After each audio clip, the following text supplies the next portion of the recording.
you, welcome to Geekism and welcome to another Planet Zoo update video. First of all, thanks very much for Frontier for making me work on a weekend. It doesn't happen very often. Normally I'm all wrapped up by Friday afternoon and get the weekend with my family, but I really couldn't miss this one because today is International Red Panda Day, and alongside that we have got the reveal of the Red Pandas in the game. Now this one is a very special reveal for me, to be honest with you, because I've actually known about Red Pandas in the game for months, to be honest with you. I saw them at Frontier Developments in June, but it wasn't part of the official showcase, so it was all under an NDA.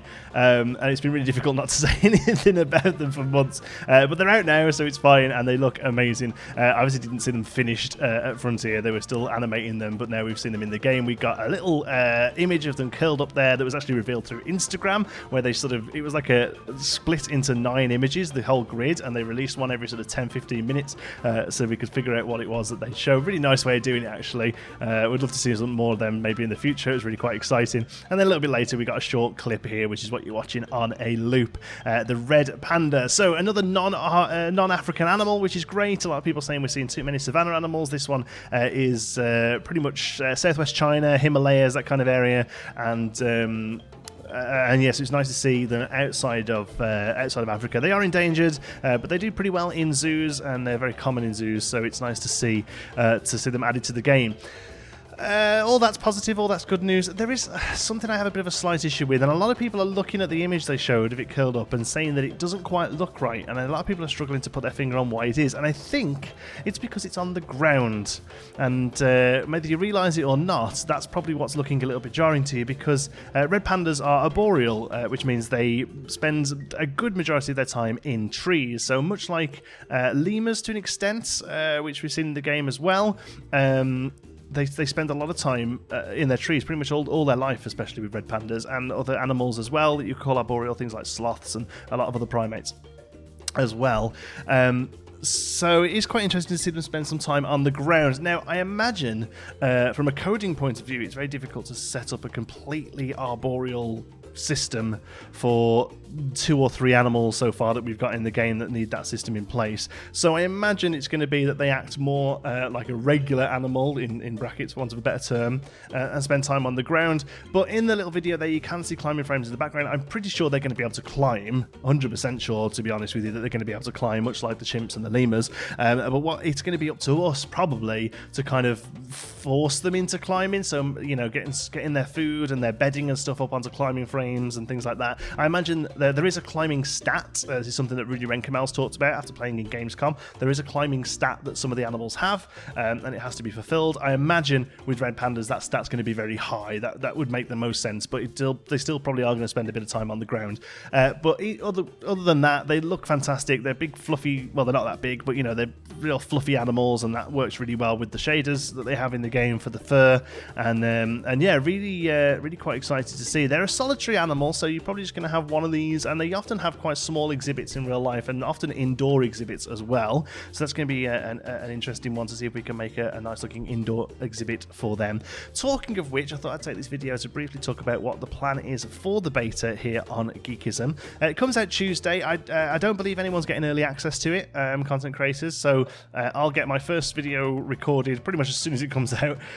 So you'll probably find the first sort of content from Geekism to go up within an hour or 2 of the beta dropping. That's the plan. And I'm going to start off by doing the campaign. So there's a tutorial based campaign mode that I'm going to work through, mostly just to get an idea for the game, get a feel for the game, see how it all works, see where all the buttons are, like that, and have some fun working through that. That's probably going to take about 3 or 4 days, I imagine, 3 or 4 days of videos, and then we'll move into the franchise mode and just sort of mess around, really. And to be honest with you, nothing is being carried over from the beta into the main game, so we're going to use it as a whitewash, we're going to use it as a throwaway, we're just going to try some funky stuff. I really want to try and figure out how water interacts with stuff. I want to really make sure I'm understanding fences properly and the things we can do with them, how we can have them interact with the water and paths to look at doing sort of underwater exhibits and all that, and just have a really good idea of the mechanics so that when we move forward into the full game, we can hit the ground running and start making some hopefully awesome stuff. The plan is to do the first few episodes of Zoo School using the beta as well. If you don't know, Zoo School is a series we're going to be starting where we take take each animal that's in the game individually.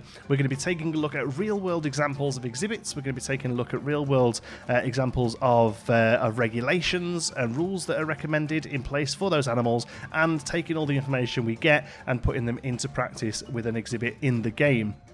The first one we're going to do is Bengal Tiger. That has been voted for by our Patreons. If you want to vote on which animals are going to be coming next in the series, you can head over to patreon.com/geekism. But if not, that's fine. They're all coming to the channel anyway. It's just all you get to do is choose the order of them. There's no extra bonuses for patrons, okay? But yeah, Bengal Tiger we're going to start with. We've got some real-world examples. We've got some ACA accredited information there as well. It's going to be hopefully really good. I'm going to try and get the first few of those done during the beta.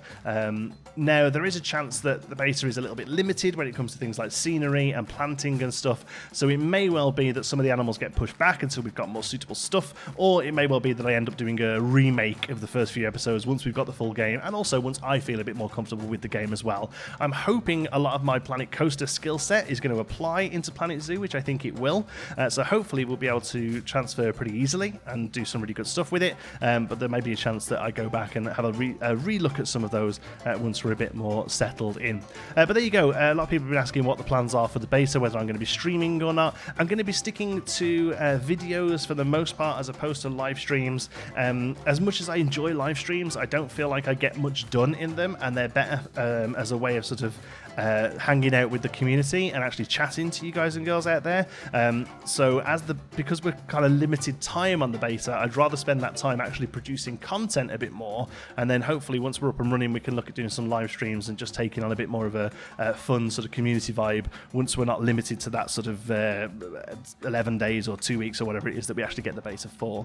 I hope that's okay. Anyway, Red Pandas looking awesome. Can't wait to get these in the game. One of my a real favourite animal of mine to see in zoos. Again, I've said it before. I've said it on Estan mentioned that I said it again the other day. These little chunky, furry, farty things that just go blop, blop, blop, blop, you know, they're the things I love in zoos. Okay, all right, elephants, big cats, they're all great. You know, they're majestically roaming across savannas. They're gorgeous, but give me the little, you know, flobby things that fall over. That's the sort of stuff I'm interested in the most. And Red Pandas definitely fit the bill, especially with that thing where they put their arms up and go, "Wah!" I love it. Awesome. Right, thanks so much for watching. I hope you've enjoyed this weird video. If you have, give us a like. It really does help. I'm so excited for the beta. Like 3 days, I think. And there's a Zoo Tycoon video coming. Actually, it'll have gone out just before this video as well. So, loads of stuff. Thanks for watching. Thanks to all of our patrons. They make these videos possible. Patreon.com/geekism. You can support Geekism, support the channel, and get yourself some sweet little bonuses like picking the animals for zoo school next week. Thank you so much for watching. I'll see you in the next one.